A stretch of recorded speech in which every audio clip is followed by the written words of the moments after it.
She stepped from the black limousine like a queen returning to reclaim her throne, and the three small figures that emerged behind her carried Alexander's eyes, his stubborn chin, his father's unmistakable smile, and in that instant, everything he thought he knew about his life crumbled to ash.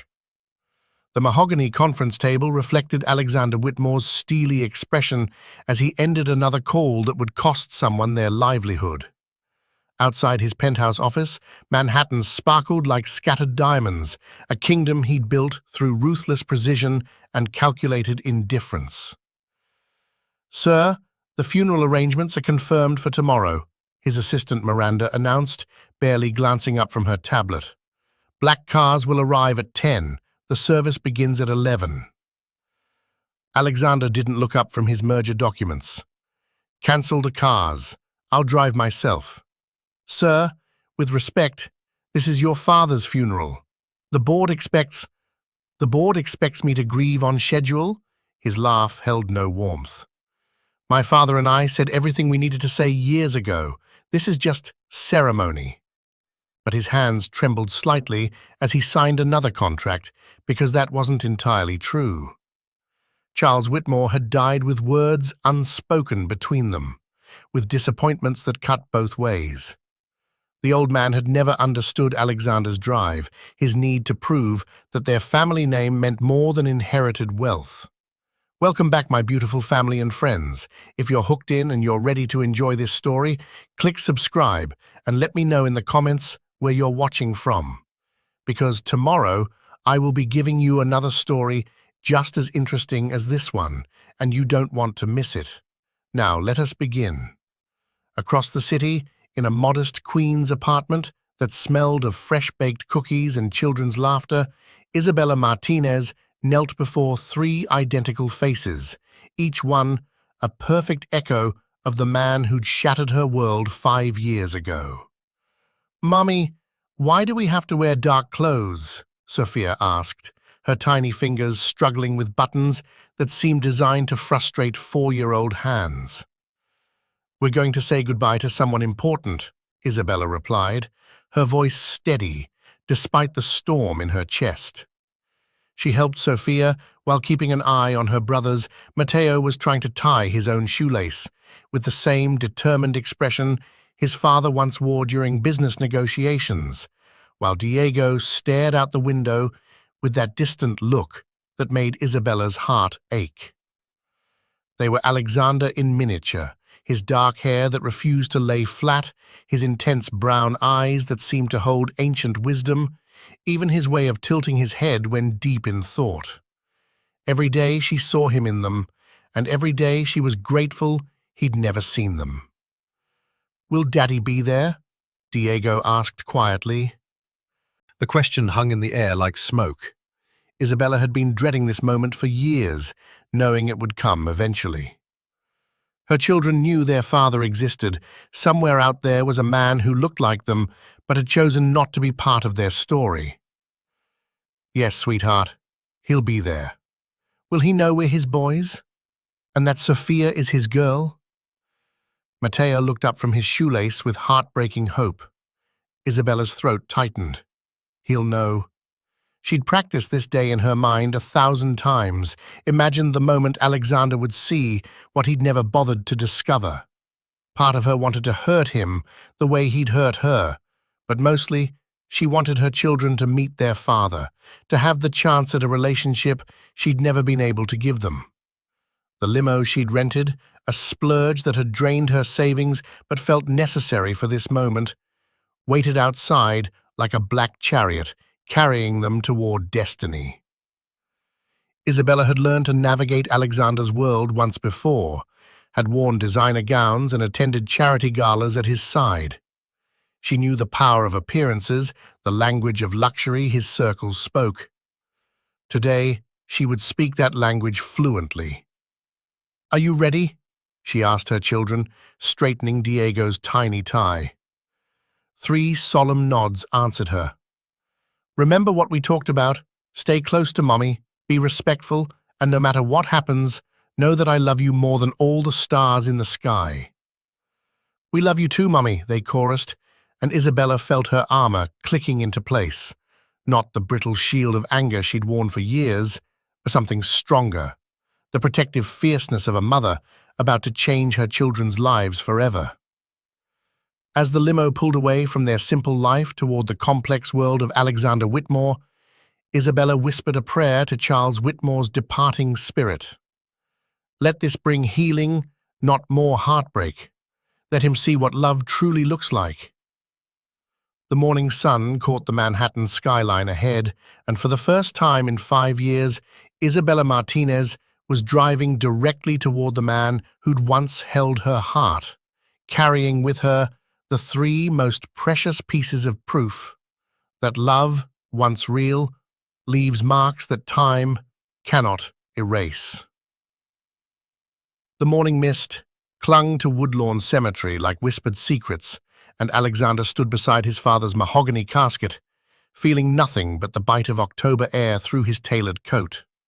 Around him, hundreds of mourners created a sea of black, business associates, politicians, socialites who'd come more for networking than grief. He checked his Patek Philippe watch.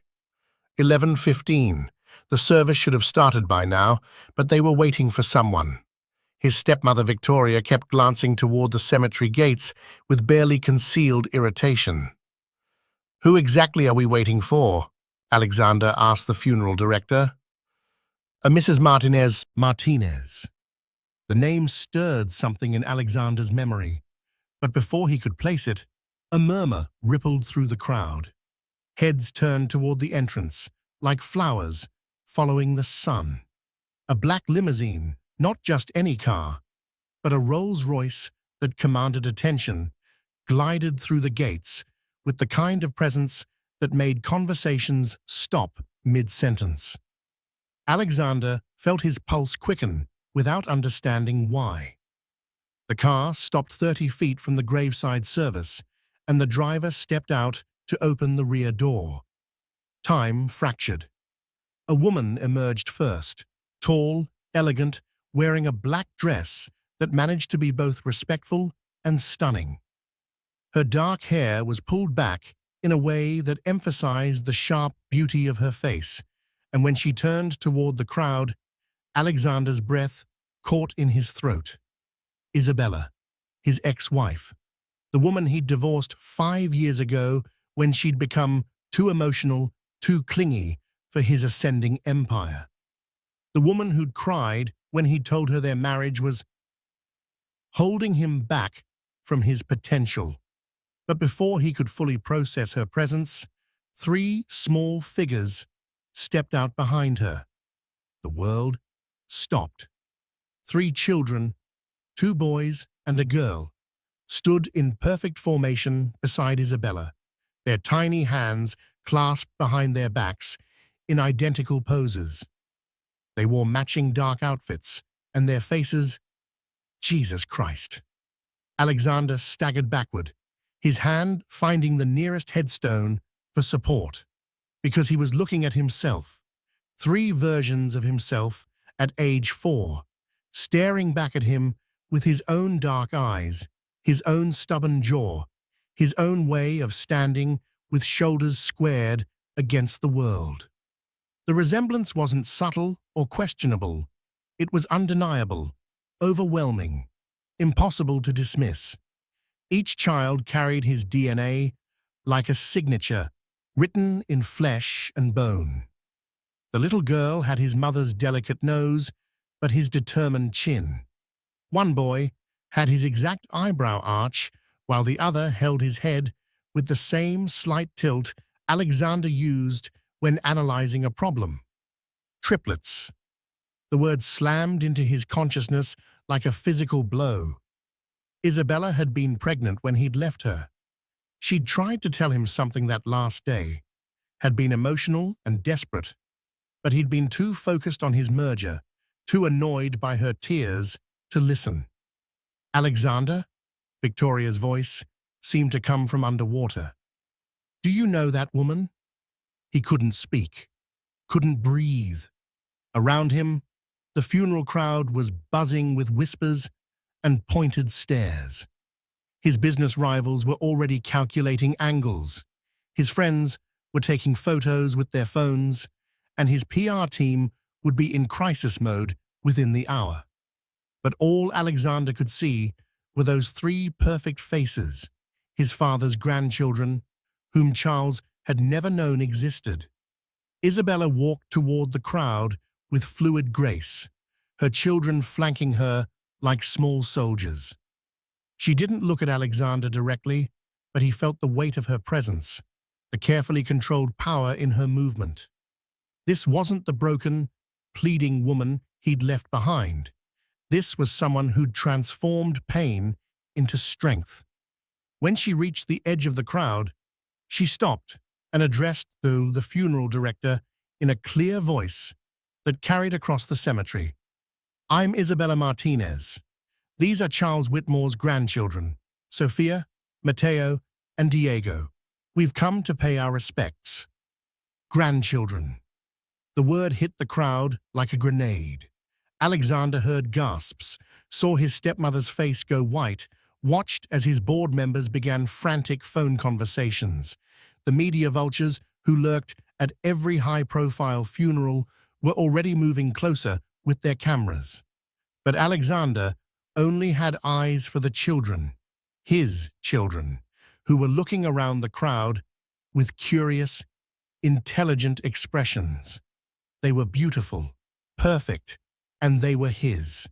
The little girl, Sophia, caught sight of him and tilted her head in that familiar way. For a moment, their eyes met across the distance, and Alexander saw himself reflected back.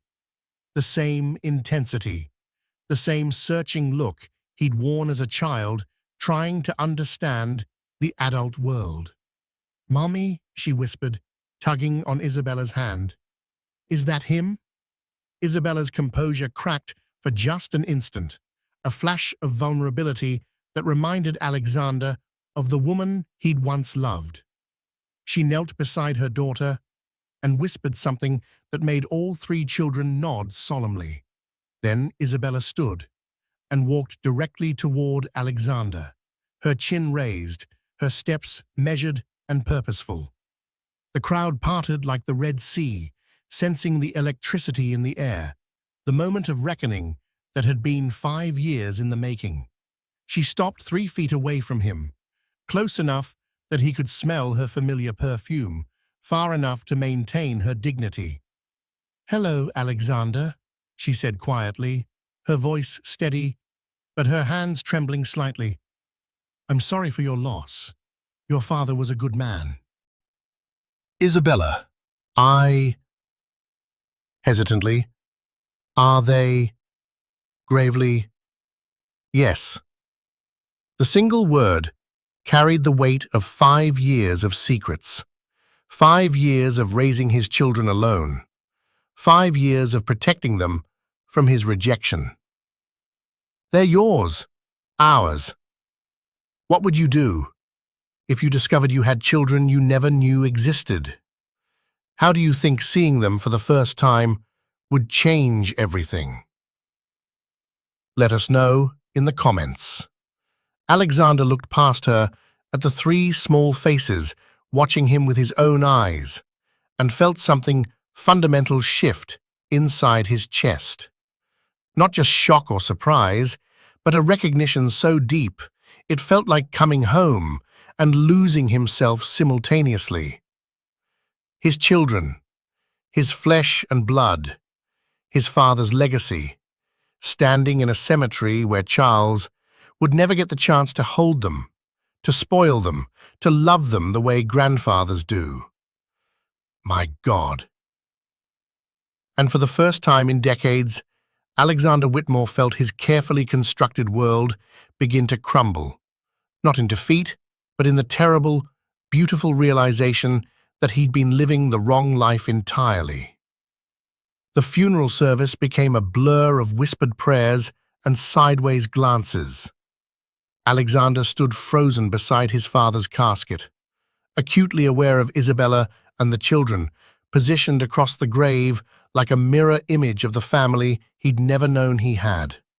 Every few seconds, one of the triplets would peek at him with curious eyes, and each glance felt like a small explosion in his chest. When the service ended, the crowd began to disperse, but Alexander found himself trapped in a maze of condolences and barely concealed gossip. Business associates clapped his shoulder while fishing for information. Board members exchanged meaningful looks. His phone buzzed incessantly with calls from his legal team, his PR firm, his financial advisors. Urgent. Alexander, we need to talk, now. Victoria appeared at his elbow, her face a mask of controlled panic. Worried. The press is already calling this the scandal of the year. Do you have any idea what this could do to Whitmore Industries' stock price? He watched Isabella gathering her children, preparing to leave. The little girl, Sophia, was picking dandelions from a nearby grave, completely oblivious to the chaos her existence had caused. One of the boys was asking questions about the flowers, while the other stood perfectly still, watching Alexander with an intensity that made his throat tight. Sharply, sir. Victoria's voice grew sharper. Impatiently. The board is already in emergency session. We need a statement, a strategy. Snapping. Not now, Alexander snapped, pushing past her toward Isabella. But she was already walking away, her children's hands in her. Alexander found himself following, his expensive shoes crunching on the cemetery gravel. Isabella, wait! She paused, but didn't turn around. There's nothing to discuss here, Alexander. This isn't the place. Those children, he started, then stopped. Around them, people were still watching, still whispering. His entire life was being dissected by strangers with smartphones. Are perfectly fine without you, Isabella finished quietly, turning to face him. Her composure was flawless, but he could see the steel beneath it, the armor she'd built during the years he'd been absent, just as they've been for the past 5 years. You kept them from me. The words came out harsher than he'd intended, loud enough that several nearby mourners turned to stare. Isabella's eyes flashed. I tried to tell you I was pregnant. You were too busy planning your new life with that model to listen to your crying, clingy wife. The memory hit him like a physical blow. Their last fight, when she'd been emotional and desperate, trying to tell him something important, while he'd been distracted by phone calls about his latest acquisition. He'd brushed her off, told her they'd talk later, but later never came, because he'd already decided their marriage was over. You never said, I tried. Her voice cracked, and for a moment, the strong facade slipped, revealing the woman who'd once loved him completely. You told me to stop being so dramatic. You said you had more important things to think about than my emotional outbursts. The children were watching now, sensing the tension between their parents. The little girl stepped closer to Isabella, wrapping her small arms around her mother's legs in a protective gesture that made Alexander's chest ache. Mommy, are you sad? Sophia asked in a voice barely above a whisper.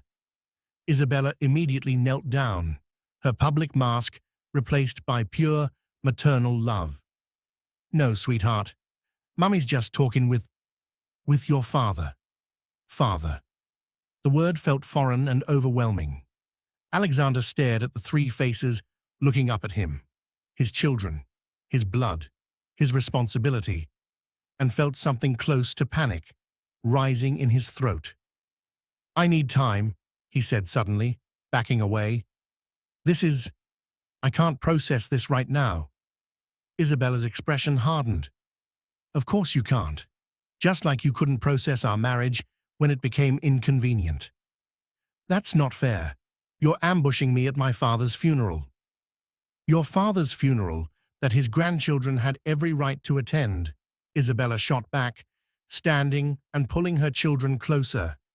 Charles sent them birthday cards, Alexander. Every year. He knew about them. The revelation hit him like ice water. What? He found me when they were 6 months old. He's been part of their lives ever since. Her voice softened slightly. He loved them, and he hoped someday you'd come to your senses. Alexander felt the ground shifting beneath his feet.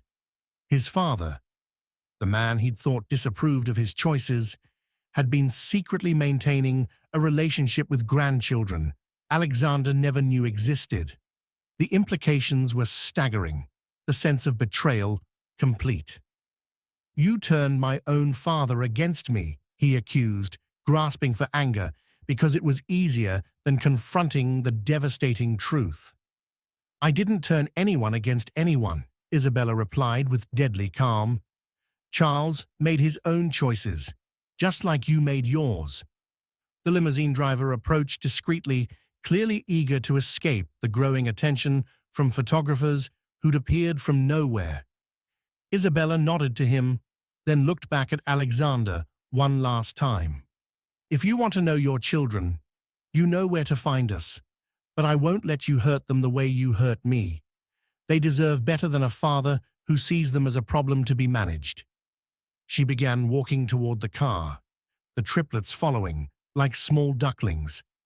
Alexander watched them go, his mind reeling with denials and justifications and fears he couldn't name. Have you ever had a moment where your whole life suddenly looked different than you thought it was? Sometimes the truth changes everything. What do you think Alexander should do next? "Isabella," he called out, but she was already helping the children into the limousine. Victoria appeared beside him again, along with his legal team and several board members. "Alexander, we need to control this narrative immediately. A paternity test, a confidentiality agreement." "Shut up," he said, without taking his eyes off the departing car. "Sir, the financial implications alone—" "I said shut up." Alexander turned on his assembled advisors with fury born of confusion and loss. "All of you, just leave me alone." He walked away from them, from the cemetery, from the chaos, his mind spinning with images of 3 perfect faces that wore his features like accusations. His father had known, had loved them, had kept their existence secret, while Alexander built his empire on the grave of his marriage. As he reached his car, Alexander caught his reflection in the tinted window and saw a stranger, a man who'd traded everything meaningful for the hollow satisfaction of being right, of being successful, of being alone. The children's faces haunted him as he drove away, and for the first time in years, Alexander Whitmore wondered if he'd won his way into losing everything that mattered. 3 days after the funeral, Alexander sat in his father's study, surrounded by legal documents that felt like chains binding him to a past he'd tried to escape. Charles Whitmore's will was a masterpiece of manipulation from beyond the grave, complex, detailed, and designed to force conversations Alexander had spent years avoiding. His lawyer, Patricia Chen, cleared her throat nervously. "The estate is structured in a way that requires all beneficiaries to be present for the reading. Your father was very specific about this clause." "Beneficiaries?" Alexander looked up from the trust documents.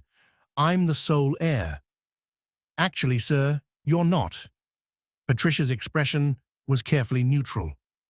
"Your father established trust funds for 3 additional beneficiaries, Sofia, Mateo, and Diego Martinez Whitmore. Each child receives a substantial inheritance, but only if certain conditions are met." The room tilted. "Martinez Whitmore? Your father legally acknowledged them as his grandchildren 2 years ago.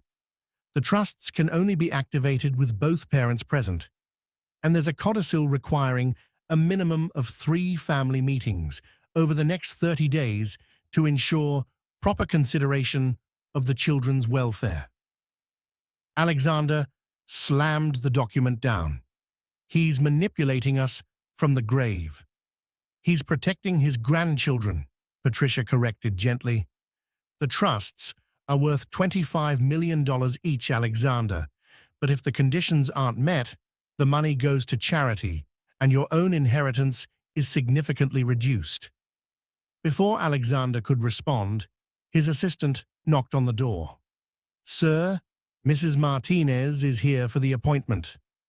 Alexander's pulse spiked. He'd been dreading this moment for 3 days, oscillating between desperate curiosity about his children and terror at the implications of their existence. Send her in. Isabella entered wearing a simple navy dress that somehow made her look more elegant than any designer gown. Behind her, 3 small figures peered around her legs with identical expressions of nervous curiosity. Alexander, she said formally, her voice steady, but her hands clasped tightly in front of her. Isabella. He stood awkwardly, unsure of the protocol for greeting an ex-wife and children who were strangers. Please sit. The children remained glued to their mother's side as she took a chair across from Alexander's desk. Patricia began explaining the legal requirements, but Alexander found himself studying his children instead of listening. Sophia wore a yellow dress with tiny flowers, and she kept fidgeting with a small bracelet, the same nervous habit Isabella had during their marriage. Matteo stood perfectly still, his dark eyes serious and watchful, while Diego kept glancing around the room with obvious fascination.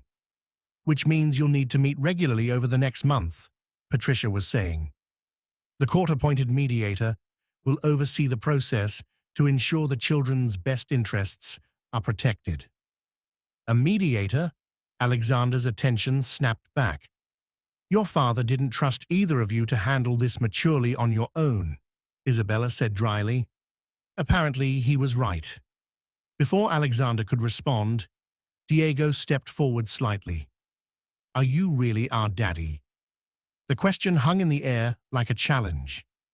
Alexander looked into eyes that were mirrors of his own and felt something crack inside his chest. Yes, he said quietly. I am. Why don't you live with us? Sophia asked, her voice barely above a whisper. Isabella tensed, clearly prepared to intervene, but Alexander found himself answering honestly. Because I made mistakes. Big ones. What kind of mistakes? Matteo asked with the directness only children possess. The kind that hurt people I should have protected, Alexander replied, his eyes meeting Isabella's for the first time since she'd arrived. Patricia cleared her throat. Perhaps we should discuss the practical arrangements. The mediation sessions will be held here, in neutral territory. The first is scheduled for tomorrow at 2 o'clock. I work, Isabella said immediately. I can't just… Mrs. Martinez, the trust provisions include a living allowance for you during this period, Patricia interrupted gently. Your father-in-law was very thorough. Ex-father-in-law, Isabella corrected, but her voice lacked conviction. Can we see the horses? Diego asked suddenly, pressing his face against the window that overlooked the estate's grounds. Alexander blinked. Horses? Grandpa Charlie showed us pictures, Sophia explained. He said there were horses and a big treehouse and a pond with fish. Grandpa Charlie. The casual intimacy of the nickname hit Alexander like a physical blow. His children had known his father, had relationships with him, memories, inside jokes. Charles had been present for their lives in all the ways Alexander had been absent. Would you like to see them? Alexander asked, surprising himself. The children's faces lit up with excitement, but Isabella immediately shook her head. We should go. This is enough for today. Mommy, please. Sophia's eyes were wide with hope. Just for a little while. Isabella looked torn between protecting her children and giving them this opportunity. Alexander recognized the expression. It was the same one she'd worn when trying to decide whether to trust him with her heart all those years ago. "I'll stay with you," he said quietly. "We don't have to talk. Just let them explore." After a long moment, Isabella nodded. 30 minutes. The next half-hour transformed everything. Alexander watched his children discover the estate with wonder and delight, their personalities emerging like flowers in sunshine. Sophia was fearless, climbing the treehouse ladder without hesitation. Matteo was methodical, studying each horse carefully before deciding which one to pet. Diego was the dreamer, lying in the grass and making up stories about the clouds. They were perfect, beautiful, his. "They're good kids," Isabella said quietly, standing beside him as they watched the children play.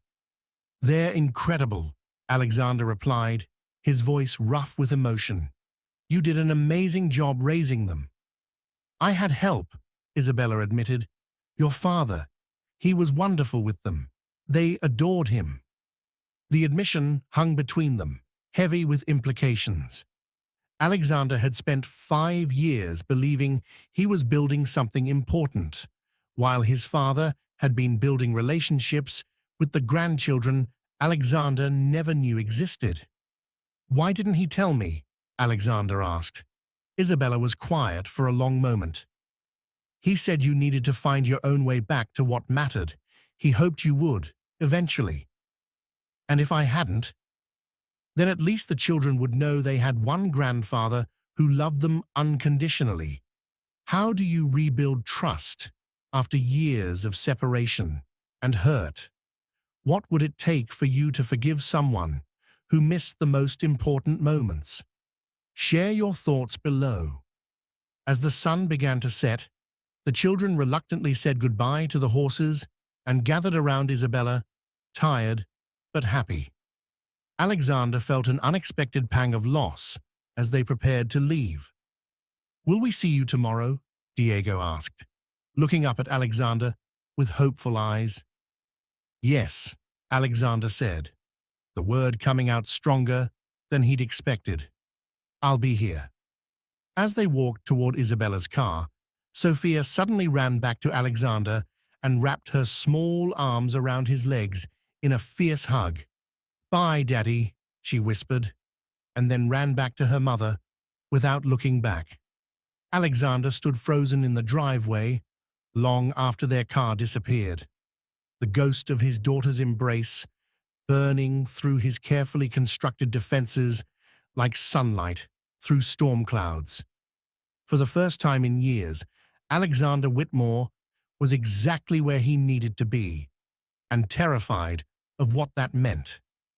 The mediation session the next day began with professional distance and careful politeness, but Dr. Sarah Chen, the court-appointed family therapist, had other plans.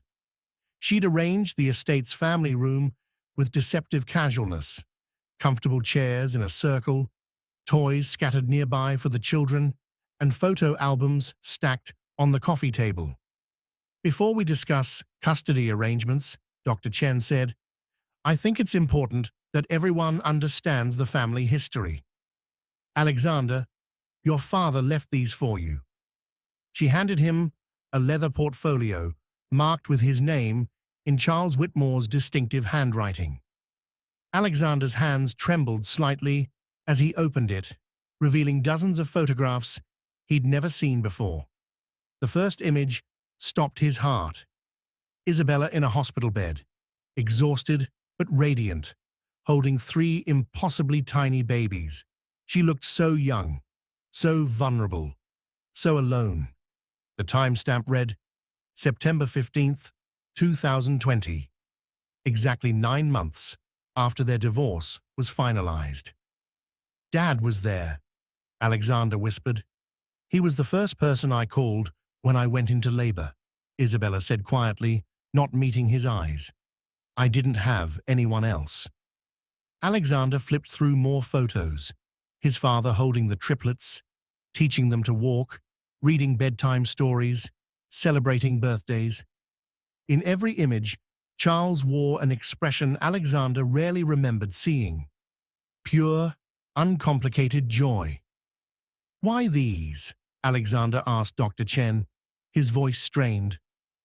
"Your father wanted you to see what you missed, but more importantly, he wanted you to understand why you missed it." The therapist pulled out another folder, this one containing documents Alexander recognized: divorce papers, business contracts, financial statements from 2020. But there were also items he'd never seen: medical records, ultrasound images, and a letter in Isabella's handwriting. "What is this?" Alexander demanded. Isabella's composure finally cracked. "It's the letter I tried to give you the day you served me with divorce papers. You refused to read it." Dr. Chen gestured toward the children, who were playing quietly in the corner.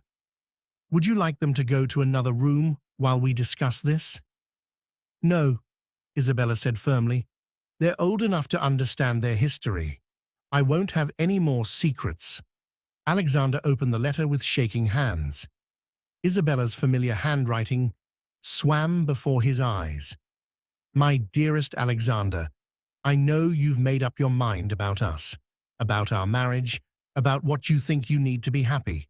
But before you walk away completely, there's something you need to know. I'm pregnant. 12 weeks. The doctor says it's triplets. 3 babies who will have your eyes, your stubbornness, your brilliant mind. I know this isn't what you planned. I know you think children will tie you down, make you ordinary, keep you from the success you crave. But please, don't let your fear of being like your father make you abandon what could be the best part of your life. These babies aren't chains. They're wings. They're proof that our love created something miraculous. I'm not asking you to stay married to me if you truly don't love me anymore. But please, don't walk away from them. They deserve to know their father. You deserve to know them. All my love, Isabella." The letter slipped from Alexander's fingers. Across the room, Sophia looked up from her coloring book and caught sight of her father's stricken expression. "Daddy, why are you crying?" she asked, abandoning her crayons to walk over to him. Alexander hadn't realized tears were streaming down his face. He looked down at his daughter, this perfect little person who existed because of love he'd thrown away, and felt something fundamental break open inside his chest. "I'm sad because I miss so much," he said honestly, his voice thick with emotion. "Like what?" Mateo joined his sister, while Diego remained absorbed in building a tower with blocks. "Like your first steps, your first words, teaching you to ride bikes, reading you bedtime stories." Alexander's voice cracked. "All the things daddies are supposed to do." "Grandpa Charlie did those things," Sophia said matter-of-factly. "But he said you were just lost, not gone forever." Isabella wiped her own tears, her anger from yesterday replaced by something raw, more vulnerable. "Alexander, do you remember what you said when I tried to give you that letter?" Alexander closed his eyes, the memory surfacing like a physical wound. "I said I didn't have time for your emotional manipulation. You said children would ruin everything you'd worked for. You said you'd never be trapped the way your father was, giving up his dreams for family obligations." The truth hit him like a sledgehammer. He'd spent so many years resenting his father for choosing family over business expansion, for being content with modest success when he could have built an empire. Alexander had been determined to prove that ambition and family couldn't coexist. "I was wrong," he whispered, "about everything." Dr. Chen leaned forward. "Alexander, what do you think you were really afraid of?" The question hung in the air, while Alexander struggled with an answer that felt too big, too overwhelming to voice.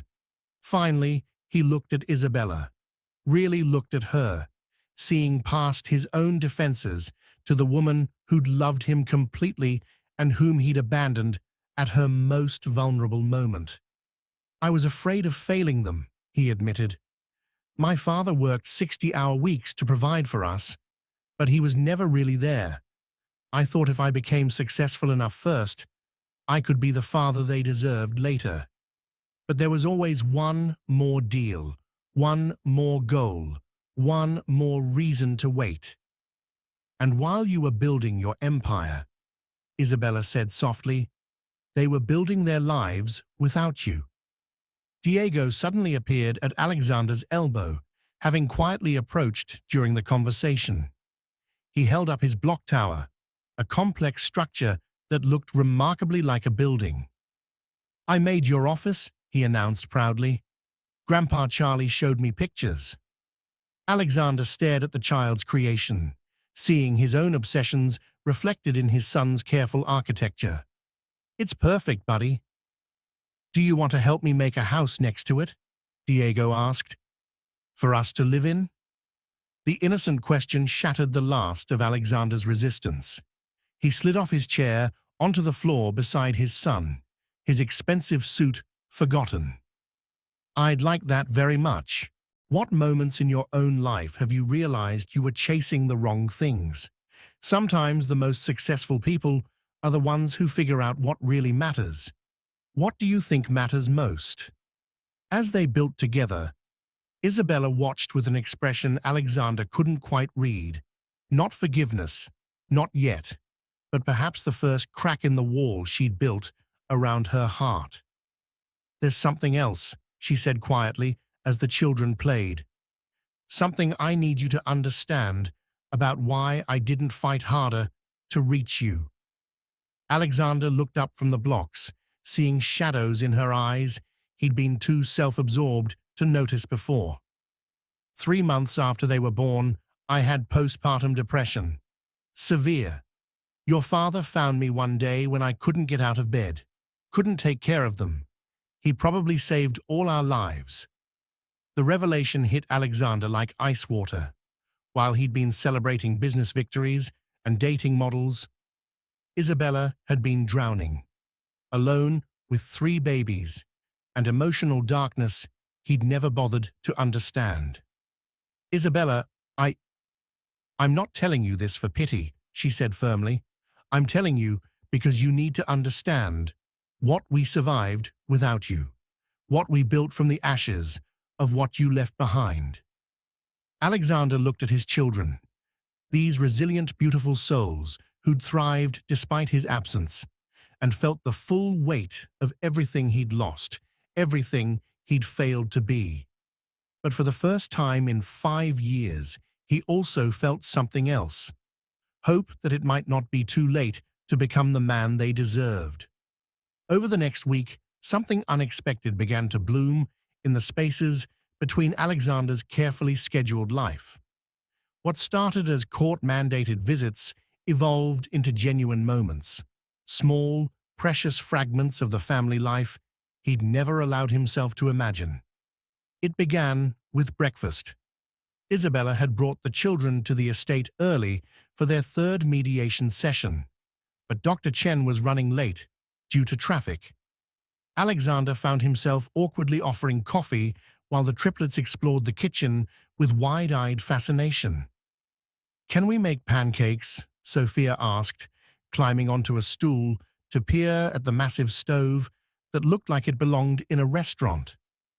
"I don't really cook," Alexander admitted, feeling inadequate under his daughter's expectant gaze.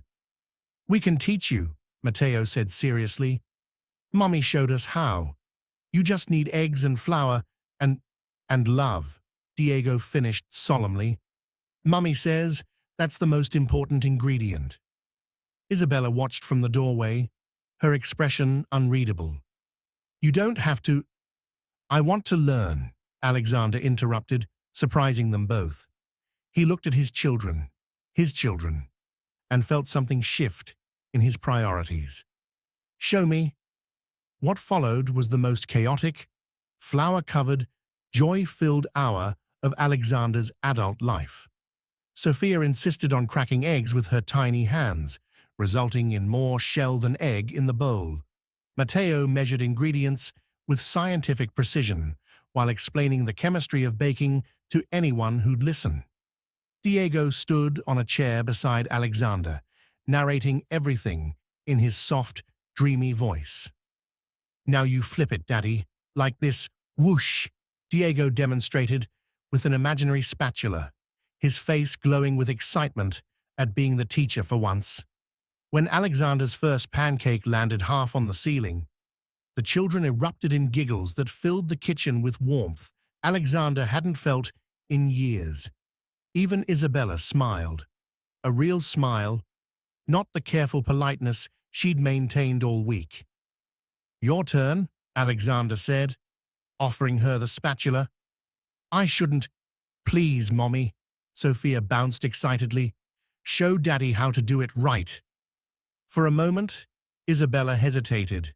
Then she stepped closer, close enough that Alexander could smell her familiar shampoo, close enough to remember what it felt like when they'd cooked together in their tiny first apartment.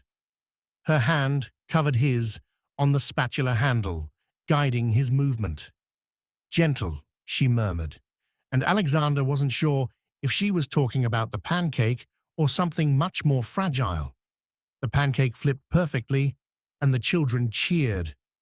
Alexander found himself staring at Isabella's profile, at the small smile playing around her lips, at the way she unconsciously leaned into him as they cooked together. "Like riding a bike," she said softly, not quite meeting his eyes. "Some things you never forget," he replied, and they both knew he wasn't talking about pancakes. Dr. Chen arrived to find them all sitting around the kitchen island, sticky with syrup, and laughing at Diego's impression of Alexander's first attempt at flipping. The formal mediation session became an impromptu family breakfast, with serious conversations woven between requests for more juice and debates about the best pancake shapes. "I have an idea," Dr. Chen said, as the session wound down. "Alexander, the children mentioned that their grandfather used to take them on Saturday adventures. Perhaps you'd like to continue that tradition." Alexander's chest tightened. "I wouldn't know where to start." "The zoo," Sophia exclaimed immediately. "Grandpa Charlie was going to take us to see the new baby elephants before he got sick." "Can we, Daddy?" Matteo asked, using the title with increasing naturalness. "I want to learn about elephant social structures." Alexander looked at Isabella, who seemed to be fighting an internal battle. "You don't have to if you're not comfortable." "I want to," Alexander said firmly, "if you'll let me."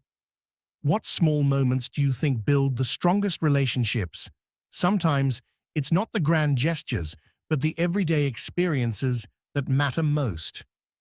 "What's been your favorite simple family moment?"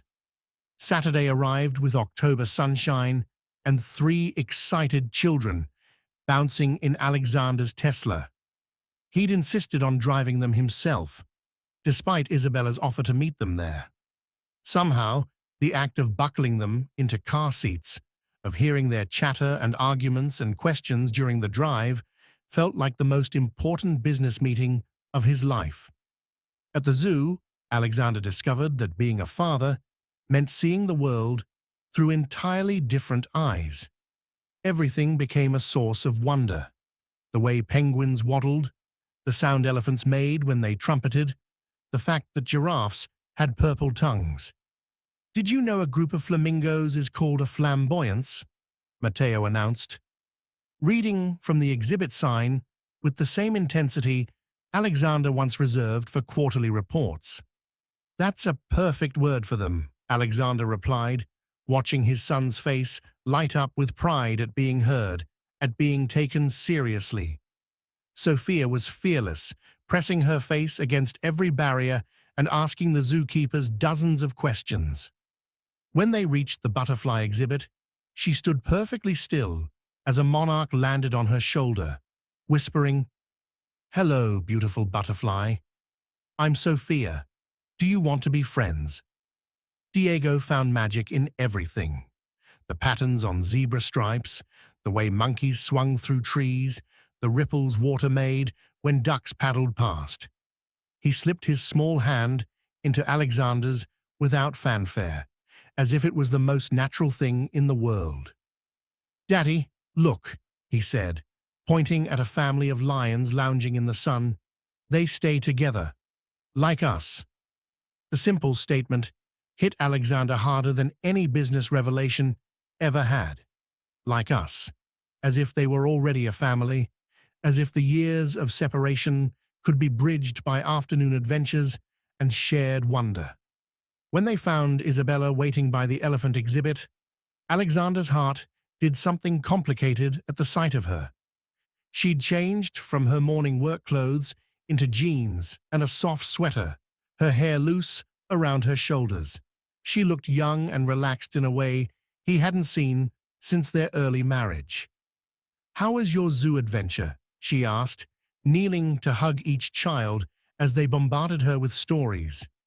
"Daddy bought us stuffed animals," Sophia announced, holding up a small elephant. "And he knows all about business lions." "Business lions?" Isabella raised an eyebrow at Alexander. "Lions have complex corporate hierarchies," Alexander explained with mock seriousness. "Very cutthroat industry." Isabella laughed, actually laughed, and the sound went straight to Alexander's chest, like recognition of something he'd lost and found again. As they walked back to the parking lot, Diego between them, holding both their hands, Alexander felt something he hadn't experienced in years: contentment. Not the sharp satisfaction of closing a deal or the hollow pride of financial success, but the deep, warm knowledge that he was exactly where he belonged. "This was perfect," Isabella said quietly as they reached the cars. "Thank you for giving them this day." "Thank you for letting me," Alexander replied. "I know I don't deserve—" "Today isn't about what you deserve," Isabella interrupted gently. "It's about what they need, what we all need." As she drove away with the children waving from the back seat, Alexander stood in the parking lot longer than necessary, holding onto the ghost of Diego's small hand in his, the echo of Sophia's laughter, the memory of Mateo's serious explanations about animal behavior. For the first time in his adult life, Alexander Whitmore had spent an entire day without checking his phone, without thinking about profit margins or market shares or quarterly projections. And it had been the best day he'd ever had. The fragile peace shattered on a Tuesday morning when Alexander's past collided with his newfound present in the most devastating way possible. He was in his office, actually leaving early for once to pick up the children from school. A routine he'd started without Isabella's knowledge, simply showing up and watching from his car as they emerged, wanting to see their faces when they spotted him. It had become his favorite part of each day. His assistant knocked urgently. "Sir, there's a situation. Vivian Laurent is here, and she's brought a photographer." Alexander's blood turned to ice. Vivian, the French model he'd dated after his divorce, the woman who'd represented everything shallow and glittering about his post-marriage life. They'd broken up 6 months ago, when even her stunning beauty couldn't fill the emptiness he'd been drowning in. "Tell her I'm not available." "Sir, she's already in the lobby. She's telling people she's your fiancée." Before Alexander could respond, his office doors burst open. Vivian swept in, like a force of nature, all platinum hair, designer clothes, and calculated drama. Behind her, a photographer snapped pictures while she posed against Alexander's desk. "Darling," she exclaimed in her breathy French accent, "I've missed you terribly. When I heard about your little domestic situation, I knew you needed me." "Get out," Alexander said quietly, But the photographer was already capturing everything. The confrontation, the office, the family photos that now sat on Alexander's desk. "Oh, come now," Vivian purred, moving closer. "We both know this children nonsense is just a phase. You're not the father type, Sherry. You told me yourself. Family is a trap for weak men." The words hit Alexander like physical blows because they were true, or had been true. He had said those things, had believed them, had built his identity around avoiding the very connections that now meant everything to him. "Things change," he said, but his voice lacked conviction. Vivian laughed, a sound like breaking crystal. "People don't change, Alexander." "Not really. You'll play house for a few months, get bored, and come back to me. You always do."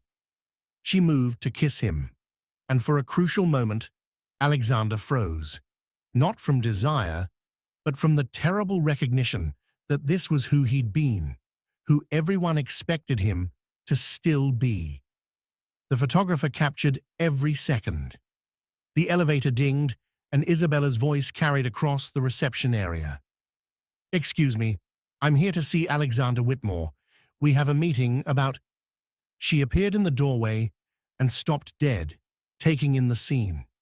Vivian draped across Alexander's desk, the photographer, the intimate staging of what looked like a romantic reunion. Behind Isabella stood all three children, wide-eyed and confused. They'd come to surprise him after school. Probably Isabella's attempt to encourage their growing relationship. "Mummy, who's that lady?" Sophia asked in a small voice.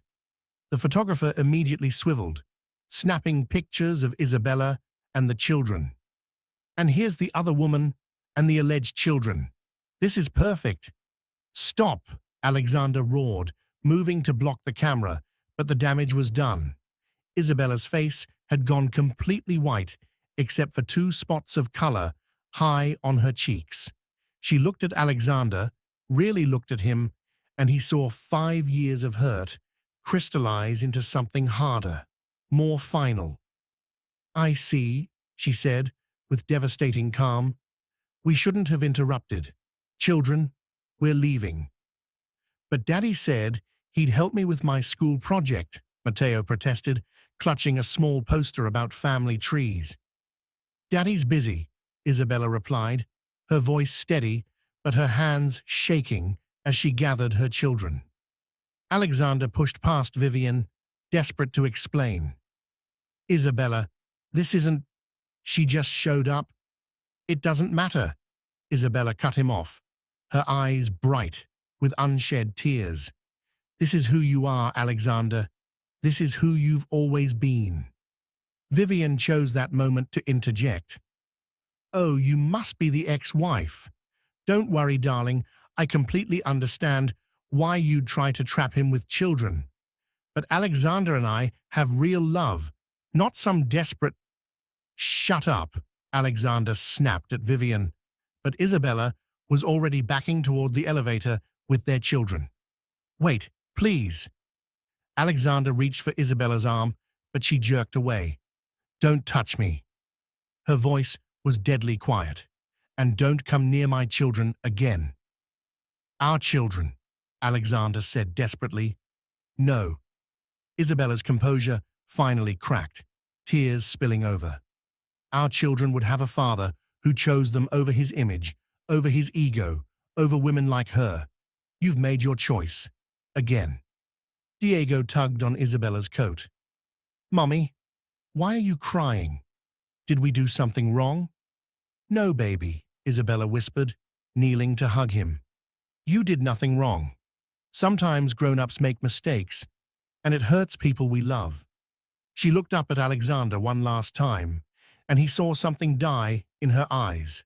Not just hope, but the fundamental trust he'd been slowly rebuilding.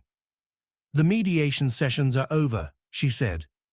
"My lawyer will be in touch about custody arrangements, supervised visits only. Have you ever watched someone you care about make a choice that destroyed everything good between you. Sometimes the people we love hurt us in ways that change everything. What would it take for you to forgive something like this? The elevator doors closed on his family, and Alexander was left standing in his office with Vivian, the photographer, and the wreckage of everything that had started to matter. "Well, that was dramatic," Vivian said, reapplying her lipstick. "Now we can get back to normal, we?" Alexander stared at her, this beautiful, empty woman who represented everything wrong with his life, and felt a rage so pure it frightened him. "Get out," he said quietly. "Darling, don't be silly. Get out!" Alexander's roar echoed through the office. "Both of you, get out before I have security throw you out." Vivian's mask slipped, revealing the calculating opportunist beneath. "You'll regret this, Alexander. When you're alone with your little domestic fantasy, you'll remember what real sophistication looks like." After they left, Alexander stood alone in his office, surrounded by the trappings of success that suddenly felt like a mausoleum. On his desk sat Matteo's family tree project, abandoned in their hasty retreat. The boy had carefully drawn stick figures representing their family, with Daddy holding hands with Mommy and all three children smiling in the middle. Alexander sank into his chair and buried his face in his hands. In the space of 10 minutes, he'd lost everything that mattered, not through malice or intention, but through the fundamental character flaw that Isabella had seen from the beginning.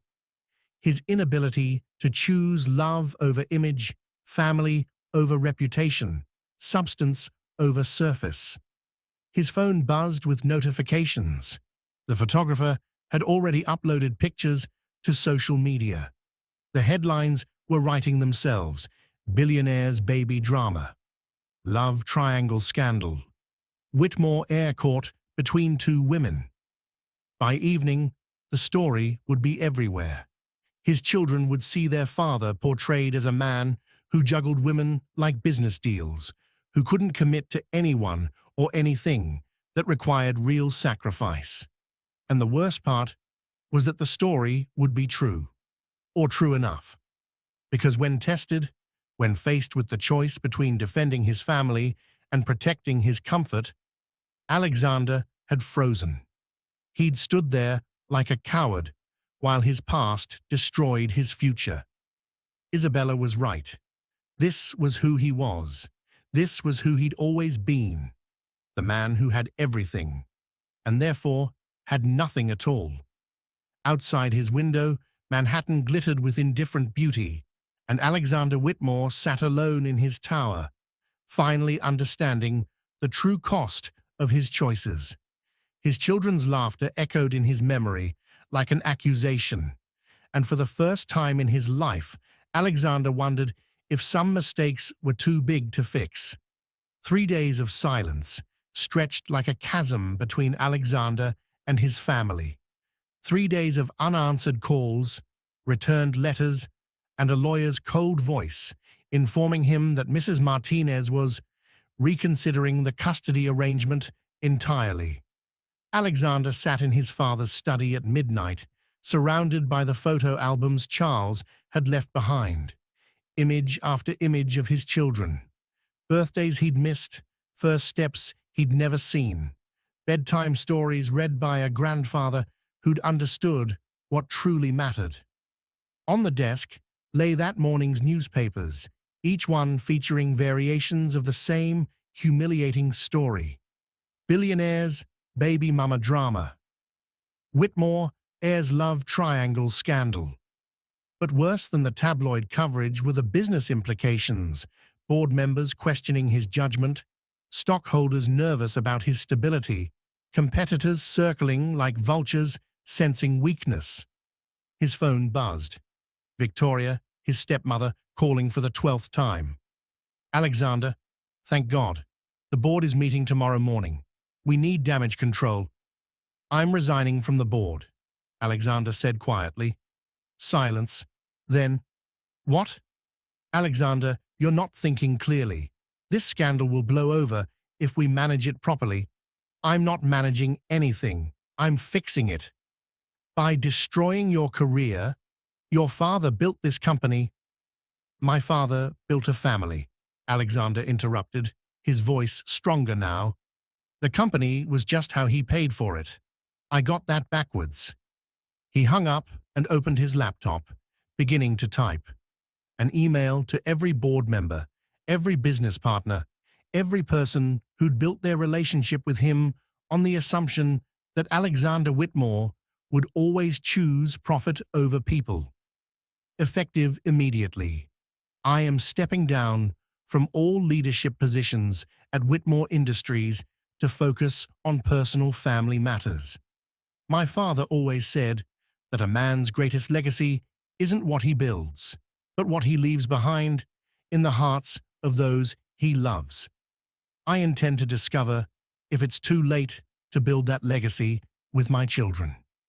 At 3 a.m., Alexander found himself standing outside Isabella's apartment building in Queens, still wearing his suit from the office, carrying a manila envelope and his father's old leather journal. The doorman, accustomed to late-night crises, barely looked up. Alexander sat on the front steps like a homeless man, waiting for sunrise and the courage to face what he'd destroyed. Isabella found him there at 6:30 a.m. when she came down to walk the children to school. She stopped short, her face cycling through surprise, anger, and something that might have been pity. "What are you doing here, Alexander?" "Waiting," he said simply, standing but not moving closer. "Waiting for you to let me explain. Waiting for the chance to prove that I can be the man they deserve. The man you deserved. The time for explanations was 3 days ago, when you stood there and let that woman humiliate our children." "You're right." The admission seemed to surprise her. "I froze when I should have protected you, protected them. I worried about my image, my reputation, my comfort. I failed all of you." Isabella's expression softened slightly, but her arms remained crossed. "Alexander, you can't keep doing this, promising to change and then reverting to who you've always been the moment things get complicated. I resigned from the company." The words hung in the morning air like an impossible confession. Isabella stared at him, searching his face for the lie, the angle, the manipulation. "What?" Alexander held up the envelope. "Resignation letters, effective immediately. I'm liquidating my controlling interest and putting the money in trust for the children. Not as leverage, not as a bargaining chip, because it's what my father would have wanted. Alexander, you can't just. That's your life's work." "No," he said quietly. "My life's work is supposed to be loving them. Loving you.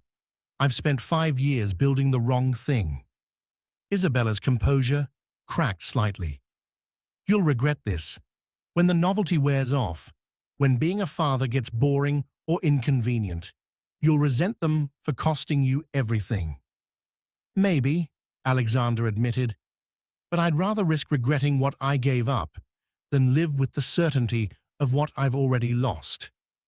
The apartment building's front door opened, and 3 small figures tumbled out, backpacks bouncing, voices raised in the eternal sibling debate about who got to push the elevator button. They stopped when they saw Alexander, their expressions cycling through confusion, hope, and hurt. "Daddy," Sophia's voice was small, uncertain. "Why are you here so early?" Alexander knelt on the sidewalk, his expensive suit forgotten. "Because I owed you an apology. All of you. I made mistakes that hurt your feelings, and I'm sorry." "The lady in your office was mean," Diego said matter-of-factly. "She said we weren't important." "She was wrong," Alexander replied, his voice thick with emotion.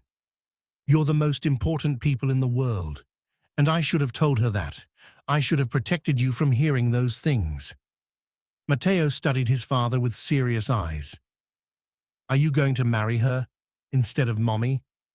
The question hit Alexander like a physical blow. "No, buddy. I'm not marrying anyone except—" He looked up at Isabella, his heart in his throat. "Except maybe your mum, if she'll ever forgive me enough to consider it." Isabella's sharp intake of breath was audible. "Alexander, I know I don't deserve another chance," he continued, still kneeling on the sidewalk like a penitent. "I know I've burned through all the trust you had in me, but I'm asking anyway, not for my sake, but for theirs. They deserve a father who fights for them, who chooses them first, who never lets anyone make them feel less than precious. When someone has hurt you deeply, what would it take for you to believe they'd really changed? Sometimes love means taking risks on people who've let us down before. What do you think Isabella should do?" "Mommy," Sophia whispered, tugging on Isabella's coat. "Are you going to cry again?" Isabella was indeed crying, tears streaming down her face as she looked between Alexander and their children. "I don't know what to think anymore." Alexander reached into his jacket and pulled out his father's leather journal. "Dad left this for me. It's full of letters he wrote but never sent. To me, to you, to the children. Letters about regret, about second chances, about how love is the only investment that always pays dividends." He held the journal out to Isabella. "He believed people could change. He believed I could change. I'm asking you to believe it too." Isabella took the journal with shaking hands, and Alexander stood slowly, his knees protesting the cold concrete. "I'm not asking for an answer today," he said quietly. "I'm not asking for trust I haven't earned. I'm just asking for the chance to prove that losing you and them was the only thing that could wake me up to who I'm supposed to be." The children looked between their parents, sensing the weight of the moment without fully understanding it. "Can Daddy have breakfast with us?" Diego asked with the devastating innocence of childhood. "He makes really messy pancakes, but they taste good." Isabella closed her eyes, and Alexander held his breath, watching the woman he'd loved and lost weigh his words against his history, his promises against his failures. When she opened her eyes, they held something he hadn't seen in years. Not trust, not yet, but the faintest possibility of hope. "One breakfast," she said quietly. "But if you hurt them again, Alexander, if you hurt any of us again, there won't be another chance." Alexander nodded, understanding that this was more than an invitation to breakfast. This was the last gift his father would give him, the opportunity to choose love over everything else, to become the man Charles Whitmore had always believed he could be.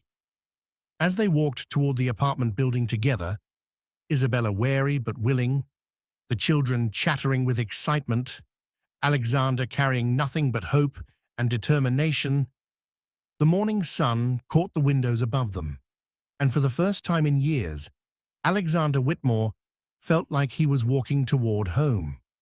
6 months later, the morning sun streamed through the kitchen windows of the modest house in Westchester that Alexander had bought, not the sprawling estate he could have afforded, but a real home with a backyard for tricycles and a kitchen built for family chaos rather than entertaining. "Daddy, you're burning the pancakes again," Sophia announced from her perch on the counter, where she supervised breakfast preparation with the authority of a small general. "I'm not burning them," Alexander protested, flipping a pancake that was definitely more charcoal than golden. "I'm caramelizing them." "That's not a real word," Matteo said seriously, not looking up from the homework he was finishing at the kitchen table. "It absolutely is a real word," Isabella said, emerging from the laundry room with an armload of small clothes. But it doesn't apply to what your father just did to that pancake. Alexander caught her eye and grinned, the easy, unguarded smile that had taken months to return to his face. You could always take over, you know, and deprive the children of their entertainment. Never. The last 6 months had been the hardest and most rewarding of Alexander's life. Learning to live on 1/10 of his previous income while discovering that he'd never been richer. Attending every school event, every doctor's appointment, every bedtime story. Fighting with Isabella about discipline and schedules and whose turn it was to clean up Diego's art supplies, only to realize that even their arguments felt like luxury because they were about things that mattered. It hadn't been easy. There were days when Isabella still looked at him with guardedness, when his old patterns of thinking crept in, when the children tested boundaries with a father who was still learning how to be present, rather than just providing. But there were also mornings like this one, chaotic and perfect, filled with the sound of family life that Alexander had never known he craved. "Daddy, tell us the story about Grandpa Charlie and the elephants," Diego requested, abandoning his own drawing to climb onto Alexander's lap. Alexander had become the keeper of Charles Whitmore's stories, sharing memories of his father that the children treasured like jewels. It was healing for all of them. Alexander rediscovering the father he'd misunderstood. The children learning about the grandfather who'd loved them. Isabella seeing the man Alexander was becoming through his father's eyes. "Well," Alexander began, settling Diego more comfortably while managing the pan with his free hand. "Your grandfather was about your age when he decided he wanted to be an elephant trainer." As he told the familiar story, Alexander caught Isabella watching him with an expression that made his heart skip. Not the careful hopefulness of the early months, but something deeper, more certain. After breakfast, while the children played in the backyard, Alexander and Isabella sat on the porch steps sharing coffee and comfortable silence. It was their daily ritual, 30 minutes of adult conversation before the day's chaos began. "I got a call from the foundation yesterday," Isabella said quietly. "The scholarship program is fully funded for the next 5 years." Alexander nodded. His liquidation of Whitmore Industries' assets had created the Charles Whitmore Foundation for single parents, providing education and support for families like the one Isabella had been.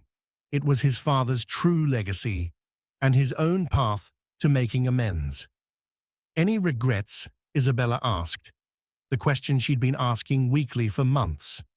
"Only that it took me so long to figure out what mattered," Alexander replied. The answer that had become more true each time he said it. Isabella was quiet for a moment, watching their children chase each other around the swing set Alexander had spent 3 weekends assembling incorrectly before finally accepting help from their neighbor. "Alexander," she said softly, "there's something I need to tell you." His coffee mug paused halfway to his lips. In his experience, conversations that began that way rarely ended well. "I've been thinking about what you asked me 6 months ago, about us." Alexander's heart hammered against his ribs. They'd been rebuilding as co-parents, as friends, as something more complicated than either, but less defined than what they'd once been. The question of their romantic future had hung between them like a bridge neither was quite ready to cross. "Isabella, you don't have to." "I want to," she interrupted, turning to face him fully. "I've been scared to hope, scared to trust, scared to believe that people really can change. But watching you with them, seeing who you've become." She reached over and took his hand, her fingers intertwining with his, in a gesture that felt both familiar and miraculous. "I think I'm ready to try again, if you are."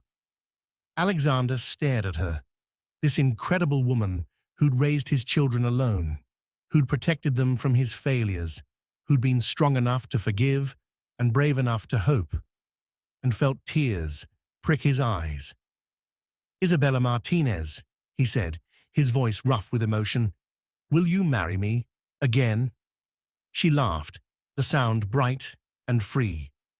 "Are you proposing to me on our front porch in our pajamas? Would you prefer a grand gesture? I could rent a stadium, hire a flash mob." "No," she said quickly, squeezing his hand. "This is perfect. This is real." "Is that a yes?" "That's a yes."